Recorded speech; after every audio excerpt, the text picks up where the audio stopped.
So ಅದಕ್ಕೆ ನಾವು ಅನೇಕ ಗುರ್ತು ಚೀಟಿಗಳನ್ನ ಕೊಡಬೇಕು ಅನ್ನೋದು ತೀರ್ಮಾನ ಮಾಡಿದ್ವಿ. ಸೊ ಯಾರು ನಿಮ್ಮ ಕಾರ್ಯಕರ್ತರಿಗೆಲ್ಲ ತಿಳಿಸ್ಬೇಕು, ನಿಮ್ಮ ವೋಟ್ ಉಳಿಸ್ಕೊಳ್ಬೇಕು. ಅಯ್ಯೋ ನಂದು ವೋಟ್ ಇದೆ, 25 ವರ್ಷದ ವೋಟ್ ಇದೆ, ನಮ್ಮ ತಲೆ ಅಂತ ವೋಟ್ ಇದೆ, ನನ್ನ ವೋಟ್ ಇಲ್ಲ. ಈ SIR ಅಂತಂದ್ರೆ ಹೊಸದಾಗೆ ಸ್ಪೆಷಲ್ ರಿವಿಷನ್, ಅದು ಹೊಸ ರಿವಿಷನ್. ಸೊ ಪ್ರತಿಯೊಂದು ವೋಟ್ನ ಹೊಸದಾಗಿ ಪರಿಶೀಲನೆ ಮಾಡ್ತಾರೆ. ಸೊ ನೀವೆಲ್ಲರೂ ಕೆಲಸಕ್ಕೆ ನಿಮ್ಮ ತಂದೆ ತಾಯಿ ಒಂದ್ ಕಡೆ ಇರ್ತಾರೆ, ಮಕ್ಕಳು ಒಂದ್ ಕಡೆ ಇರ್ತಾರೆ, ಇನ್ನೊಬ್ಬಲ್ಲಿ ಇರ್ತಾರೆ, ನಂಟಿರ್ತಾರೆ, ಎಲ್ಲ ದಾಖಲೆಗಳನ್ನ ಕೊಡಬೇಕು. ಸೊ ಯಾರು BLAಗಳಿದ್ದಾರೆ ಅವರೆಲ್ಲ ಕಂಪಲ್ಸರಿ ಮಾಡಬೇಕು. ಸೊ ಅದಕ್ಕೆ ನೀವೆಲ್ಲ ಕೂಡ ತಯಾರು ಮಾಡ್ಕೊಳ್ಬೇಕು. ಈ ಮಧ್ಯೆ 2 ಬೈ ಎಲೆಕ್ಷನ್ ಬರ್ತದೆ, ಕಾರ್ಪೊರೇಷನ್ ಎಲೆಕ್ಷನ್ ನಡೀತದೆ. 31ನೇ ತಾರೀಕು ಒಳಗಡೆ, ಆಗಸ್ಟ್ 31ನೇ ತಾರೀಕು ಒಳಗಡೆ ಏನು ಡೇಟ್ ಸುಪ್ರೀಂ ಕೋರ್ಟ್ ಅವ್ರು ಕೊಟ್ಟಿದ್ದಾರೆ, ಎಲೆಕ್ಷನ್ ಆಗೇ ಆಗ್ತದೆ. ಎಲ್ಲ ಕ್ಯಾಂಡಿಡೇಟ್ಗಳು ಈಗ ತಯಾರಾಗಬೇಕು. ಈ SIR ವಿಚಾರದಲ್ಲಿ ಪಾಲ್ಗೊಳ್ಬೇಕು, ವೋಟ್ ಲಿಸ್ಟ್ ತೆಗೆದುಕೊಂಡು ಹೋಗ್ಬೇಕು, ಮನೆಗೂ ಹೋಗ್ಬೇಕು, ಈ ಕೆಲಸ ಮಾಡಬೇಕು. ಅದಕ್ಕೆ ಸಪರೇಟ್ ಟೀಮ್ ಅನ್ನ ನೇಮಕ ಮಾಡ್ತೀವಿ. ಎಲ್ಲಾ ಮಿನಿಸ್ಟರ್ಗಳಿಗೂ ಕೂಡ ಒಂದೊಂದು ಕಾರ್ಪೊರೇಷನ್ಗೆ ಜವಾಬ್ದಾರಿ ವಹಿಸ್ತೀವಿ. ಸೊ ಅವರೆಲ್ಲ ನಿಂತ್ಕೊಂಡು ಅವ್ರದೇ ಒಂದು ಕಮಿಟಿ ಮಾಡ್ತೀನಿ. ಸೊ ಎಲ್ಲ ಕೂಡ ಅವರೇ ಸೀಟ್ನ ತೀರ್ಮಾನ ಮಾಡುವಂತ ಕೆಲಸ ಅವರು ಮಾಡಬೇಕಾಗ್ತದೆ. ಸೊ ಆ ರೀತಿ ನಾವು ತೀರ್ಮಾನವನ್ನು ನಾವು ಮಾಡಿದ್ದೇವೆ ಈಗಾಗಲೇ. ಸೊ ಕೆಲವು MLAಗಳಿಗೆ MLCಗಳು ಕೂಡ ಒಂದೊಂದು 3 ವಾರ್ಡು 4 ವಾರ್ಡ್ಗೆ ಜವಾಬ್ದಾರಿ ವಹಿಸ್ತೀವಿ. ಅವರೆಲ್ಲ ಬಂದು ಮುತುವರ್ಜಿ ನೋಡಿ, ಇನ್ಕ್ಲೂಡಿಂಗ್ ದಿ ಕ್ಯಾಂಡಿಡೇಟ್ ಸೆಲೆಕ್ಷನ್ ಅಂತಂದ್ರೆ ಸುಮ್ಮನೆ ಇಲ್ಲೆಲ್ಲೋ ನನ್ನ ಹಿಂದೆ ತಿರ್ಗಾಡ್ಕೊಂಡು ಬೇರೆ ಯಾರೋ ಲೀಡರ್ಗಳಿಂದ ತಿರ್ಗಾಡ್ಕೊಂಡು ಗಿರಿಗಿಟ್ಲೆ ಹೊಡ್ಕೊಂಡು ಟಿಕೆಟ್ ಕೇಳೋದಲ್ಲ. ಅಲ್ಲಿ ಯಾರು ವಾರ್ಡಲ್ಲಿ ಕೆಲಸ ಮಾಡ್ತಾ ಇರ್ತಾನೆ, ಮನೆಗೆ ಯಾರು ಹೋಯ್ತಾನೆ, ಇದನ್ನ ಮಾಡ್ಕೊಂಡು ಹೋಗುವಂತ ಕೆಲಸ ಮಾಡಬೇಕು. ಅದಕ್ಕೆ ನೀವೆಲ್ಲ ಕೂಡ ಸಿದ್ಧತೆನ ನೀವು ಮಾಡ್ಕೊಳ್ಬೇಕು. ಯಾವುದೇ ಇನ್ಫ್ಲೂಯೆನ್ಸ್ ನಮ್ಗೆ ಗೆಲ್ಲಬೇಕಷ್ಟೇ, ಯಾರು ಗೆಲ್ಲಬೇಕು ನಮ್ಗಷ್ಟೇ. ಸೊ ಅದಕ್ಕೆ ನಾನು ಸೀಟನ್ನು ಹಂಚುವಂತ ಸಂದರ್ಭದಲ್ಲಿ ಕೂಡ ಬಹಳ ಪ್ರಾಮಾಣಿಕವಾಗಿ ಯಾರು ಮಾಡ್ತಾರೆ ಅದನ್ನ ನಾವು ಮಾಡ್ತೇವೆ. ಜಿಲ್ಲಾ ಪಂಚಾಯತಿ, ತಾಲೂಕ್ ಪಂಚಾಯತಿ ಕೂಡ ನಾವು 3 ವರ್ಷದಿಂದ ಮಾಡಿಲ್ಲ. ಅದು ಕೂಡ ಕಾರ್ಯಕರ್ತರಿಗೆ ಹುದ್ದೆ ಕೊಡಬೇಕು. ಗೆಲುವು ಸೋಲು ಇದ್ದೇ ಇರ್ತದೆ. ಅದನ್ನು ಕೂಡ ಜಲ್ದಿ ಮಾಡಲಿಕ್ಕೆ ಹೊಸ ರೂರಲ್ ಡೆವಲಪ್ಮೆಂಟ್ ಮಿನಿಸ್ಟ್ರು ಬರ್ತಾ ಇದ್ದಾರೆ. ಅದಕ್ಕೇನು ಬೇಕೋ ತೀರ್ಮಾನ ಮಾಡಿ ಎಲೆಕ್ಷನ್ ಅದನ್ನು ಕೂಡ ನಮ್ಮ ಸ್ಟೇಟ್ ಎಲೆಕ್ಷನ್ ಕಮಿಷನ್ ಅನೌನ್ಸ್ಮೆಂಟ್ ಮಾಡಿ ವಿತಿನ್ ನೆಕ್ಸ್ಟ್ 4-5 ಮಂತ್ಸ್ ಅಲ್ಲಿ ಎಲ್ಲ ಎಲೆಕ್ಷನ್ ಕ್ಲೋಸ್ ಮಾಡುವಂತ ಕೆಲಸನ ನಾವು ಮಾಡ್ತೇವೆ. ಅದಕ್ಕೆ ಟೈಮ್ ಇಲ್ಲ.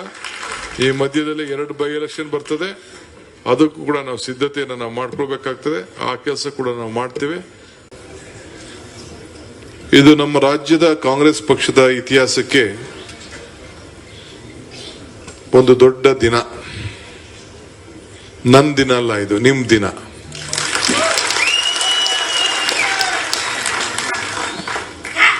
ಒಬ್ಬ ಪಕ್ಷದ ಕಾರ್ಯಕರ್ತನ ನೋವು, ದುಃಖ, ದುಮಾನ, ಶ್ರಮ,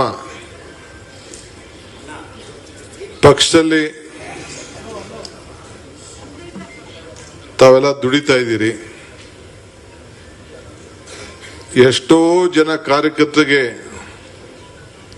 ಯಾವ ಅವಕಾಶನೂ ಸಿಗುವುದಿಲ್ಲ. ಆದರೆ ಈ ತ್ರಿವರ್ಣ ಧ್ವಜ ಇದನ್ನ ನಂಬಿಕೊಂಡು, ಪಕ್ಷನ ನಂಬಿಕೊಂಡು, ನಾನು ಆಗಾಗ ಹೇಳ್ತಾ ಇರ್ತೇನೆ, ಕಾಂಗ್ರೆಸ್ ಶಕ್ತಿ ಈ ದೇಶದ ಶಕ್ತಿ, ಕಾಂಗ್ರೆಸ್ ಇತಿಹಾಸ ಈ ದೇಶದ ಇತಿಹಾಸ ಅಂತ ಹೇಳಿ. ಹಂಗೆ ಒಂದು ಮೂಮೆಂಟ್ ಅಲ್ಲಿ ಈ ಪಕ್ಷ ಪ್ರಾರಂಭ ಆಗಿ ಇವತ್ತು ಈ ದೇಶಕ್ಕೆ ಪ್ರಜಾಪ್ರಭುತ್ವ ಕೊಟ್ಟಿದೆ, ಈ ದೇಶಕ್ಕೆ ಸಂವಿಧಾನ ಕೊಟ್ಟಿದೆ, ಈ ದೇಶಕ್ಕೆ ರಾಷ್ಟ್ರಗೀತೆ ಕೊಟ್ಟಿದೆ, ಈ ದೇಶಕ್ಕೆ ರಾಷ್ಟ್ರಧ್ವಜ ಕೊಟ್ಟಿದೆ. ಇವೆಲ್ಲ ಕೊಟ್ಟು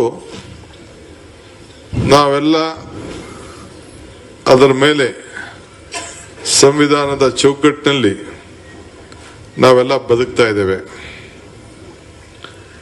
ಬೆಳಗ್ಗೆ 4:15 ಪ್ರಮಾಣ ವಚನ ಸ್ವೀಕಾರ ಮಾಡಿದೆ.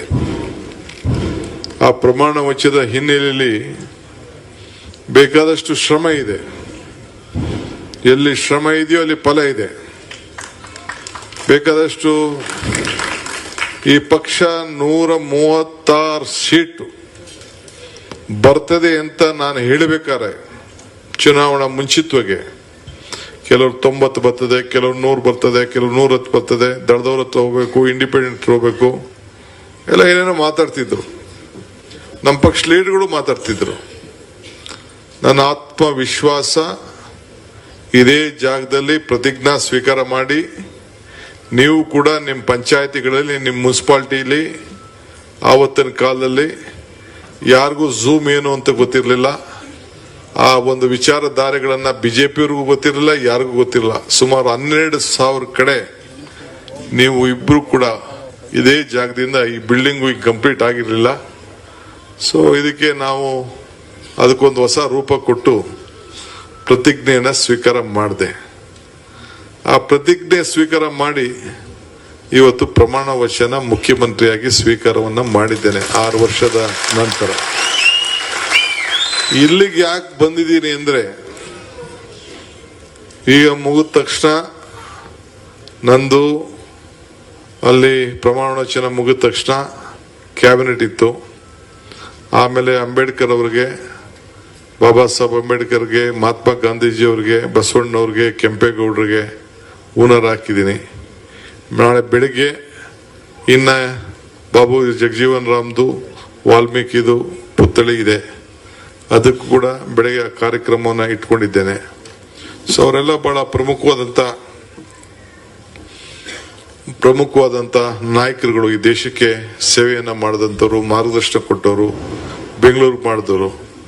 ಸೊ ಅವ್ರಿಗೆ ಸಲ್ಲಿಸಬೇಕು ಅಂತೇಳಿ ಅದನ್ನ ಸಲ್ಲಿಸಿ ಕ್ಯಾಬಿನೆಟ್ಗೆ ಹೋಗಿ, ಕ್ಯಾಬಿನೆಟ್ ಅಲ್ಲಿ ಅನೇಕ ತೀರ್ಮಾನವನ್ನ ಮಾಡಿ ಇಲ್ಲಿಗೆ ಬಂದಿದ್ದೇನೆ. ಇಲ್ಲಿಗೆ ಬರೋದು ಎಲ್ಲರಿಗೂ ಪಾಪ, ನೀವು 2 ಗಂಟೆಗೆ ಬಂದವರು 7 ಗಂಟೆ ಕಾಯ್ದಿದ್ದೀರಿ, ನನಗೆ ಕ್ಷಮಿಸ್ಬೇಕು.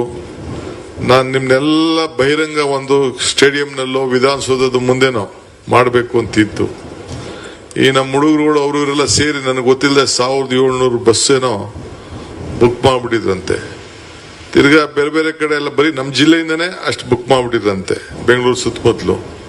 ಇನ್ನು ಹೊರಗಡೆ ಗಿರ್ಗಡೆ ಎಲ್ಲ ಸ್ವಲ್ಪ ವಿಪರೀತ ಇತ್ತು. ಕೊನೆಗೆ ಹೈಕಮಾಂಡ್ ಅವ್ರಿಗೆ ಏನೇನು ಗೊತ್ತಾಯ್ತೋ ಗೊತ್ತಾಗ್ಲಿಲ್ಲ. ಇದೊಂದು ದೊಡ್ಡ ತಿರ್ಗಾ ವಿಚಾರ ಆಗಬಾರ್ದು ಅನ್ನೋ ದೃಷ್ಟಿಯಿಂದ ಹೈಕಮಾಂಡ್ ಅವ್ರು ಸಲಹೆ ಕೊಟ್ಟರು ನಮಗೆ. ಸೊ ನಾನು ಸ್ಟೇಡಿಯಂ ಅನ್ನು ಮಾಡಬೇಕು, ನಾನು ಸಿದ್ದರಾಮಯ್ಯನವ್ರು ಇಬ್ರು ಸೇರಿ ಇದನ್ನ ವಿಧಾನಸೌಧ ಮುಂದೆ ಯಾರು ಮಾಡಬೇಕು, ಇಲ್ಲ ಸ್ಟೇಡಿಯಂ ಮಾಡಬೇಕು ಅಂತ ತೀರ್ಮಾನ ಮಾಡಿದ್ದು. ಆದರೆ ಕೊನೆಗೆ ಆಗಲಿಲ್ಲ. ಕೊನೆಗೆ ರಾಹುಲ್ ಗಾಂಧಿ ಅವರು ಮತ್ತು ನಮ್ಮ ವರಿಷ್ಠರೆಲ್ಲ ಸೇರಿ, ಜನರಲ್ ಸೆಕ್ರೆಟರಿ ಎಲ್ಲ ಸೇರಿ ಮಾರ್ಗದರ್ಶನ ಕೊಟ್ಟರು. ಸ್ವಲ್ಪ ಸಿಂಪಲ್ ಆಗಿರಲಿ ಡಿಕೆ ಅಂತೇಳಿ. ಸೊ ಒಪ್ಕೊಂಡೆ ನಾನು. ಸೊ ಅದಕ್ಕೆ ಜಾಸ್ತಿ ಜನ ಕಾರ್ಯಕರ್ತರಿಗೆ ನಾನು ಕೊಡಕ್ಕಾಗಿರ್ಲಿಲ್ಲ. ಟಿವಿಲಿ ನೋಡಿದ್ರಿ, ಇಲ್ಲೇ KPCCಲಿ ಇದನ್ನ ನೀವೆಲ್ಲ ಗಮನಿಸಿದ್ದೀರಿ. ನಾನಿವತ್ತು ಬೆಳಿಗ್ಗೆ ನಾವು ಕಾಂಗ್ರೆಸ್ ಕಚೇರಿನ, ಹೊಸ ಕಾಂಗ್ರೆಸ್ ಕಚೇರಿನ ಕಟ್ಟುವಂತ ಭೂಮಿ ಪೂಜೆ ಇಟ್ಕೊಂಡಿದ್ದೆ. ರಾಹುಲ್ ಗಾಂಧಿ ಅವರು, ಖರ್ಗೆ ಸಾಹೇಬ್ರು ಹೇಳಿದ್ರು ಇನ್ನೊಂದಿನ ಮಾಡೋಣ ಅದನ್ನ. ಅಲ್ಲಿ ನನ್ನ ಪ್ರಿಪರೇಷನ್ ಕೆಲಸ ಎಲ್ಲ ಪ್ರಾರಂಭ ಆಗೋಗಿತ್ತು. ಅಲ್ಲೊಂದು ಹೊಸ ಬಿಲ್ಡಿಂಗ್ ಅನ್ನ ಕಟ್ಟಲಿಕ್ಕೆ ಕಾಂಗ್ರೆಸ್ ಪಕ್ಷಕ್ಕೆ ಒಂದು ದೊಡ್ಡ ಆಸ್ತಿ, ಅದನ್ನ ಬೆಳೆಸಬೇಕು ಅಂತೇಳಿ ನಾವು ಮಾಡಿದ್ದು.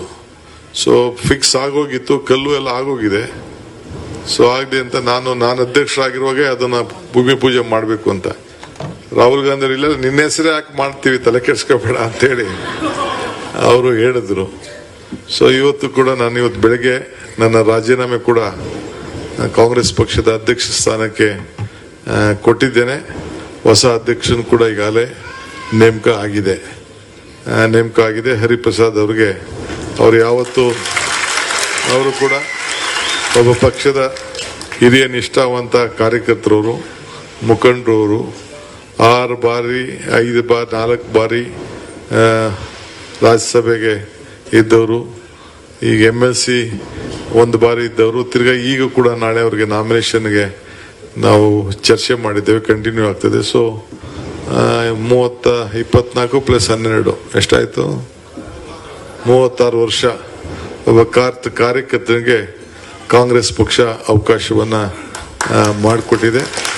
ಸೊ 36 ವರ್ಷ ಮಾಡಿರೋ ಪೈಕಿ ಈ ಒಂದು 30 ವರ್ಷ ಮಾಡಿದವ್ರಿಗೆ ಇವತ್ತು ಕಾಂಗ್ರೆಸ್ ಪಕ್ಷದ ಅಧ್ಯಕ್ಷ ಸ್ಥಾನ ಇವತ್ತು ರಾಹುಲ್ ಗಾಂಧಿ ಅವರು, ಮಲ್ಲಿಕಾರ್ಜುನ್ ಖರ್ಗೆ ಅವರು ಮಾಡಿಕೊಟ್ಟಿದ್ದಾರೆ. ಅವರ ಮುಖಂಡತ್ವದಲ್ಲಿ ಈ ಮುಂದಕ್ಕೆ ಈ ಪಕ್ಷ ಕಟ್ಟುವಂತ ಕೆಲಸ ನಾವು ಮಾಡಬೇಕಾಗಿದೆ. ಇಲ್ಲಿಗೆ ಏಂತಕ್ಕೆ ಬಂದೆ ಹುಡಿಕೊಂಡು ಅಂದ್ರೆ, if you forget the root you will not get the fruit. ಹಾಗೆ ಇದು ನಮ್ಮ ರೂಟು. ಈ ಬಿಲ್ಡಿಂಗ್ ಹೆಂಗಿತ್ತು ನೋಡಿದಿರಲ್ಲ. ಈ ಬಿಲ್ಡಿಂಗ್ ಯಾಕೆ ಮಾಡಿದ್ರೆ ಇದು ನಮ್ಮ ದೇವಸ್ಥಾನ. ಇದು ಶುದ್ಧವಾದಂತ ನಮ್ಮ ದೇವಸ್ಥಾನ. ಈಗಾಗಲೇ ಮಹಾತ್ಮ ಗಾಂಧೀಜಿಯವರ ಹೆಸರಿನಲ್ಲಿ ನಾವು ಗಾಂಧಿ ಭಾರತ ಕಾರ್ಯಕ್ರಮ 100 ವರ್ಷ ಆಯ್ತು ಮಾಡ್ದು. ಅದರ ಹೆಸರಿನಲ್ಲಿ ನಿಮಗೆಲ್ಲ ಆಶ್ಚರ್ಯ ಆಯ್ತದೆ, 100 ಕಡೆ ತಾಲೂಕುಗಳಲ್ಲಿ, ಜಿಲ್ಲೆಗಳಲ್ಲಿ 100 ಕಡೆ ನನ್ನ ಅಧ್ಯಕ್ಷದ ಅವಧಿಯಲ್ಲಿ 100 ಕಡೆ ಕಾಂಗ್ರೆಸ್ ಕಚೇರಿಗಳಿಗೆ ಜಾಗವನ್ನ ಮಂಜೂರು ಮಾಡುವಂತ ಕೆಲಸವನ್ನ ನನ್ನ ಅವಧಿಯಲ್ಲಿ ಮಾಡಿದ್ದೇನೆ.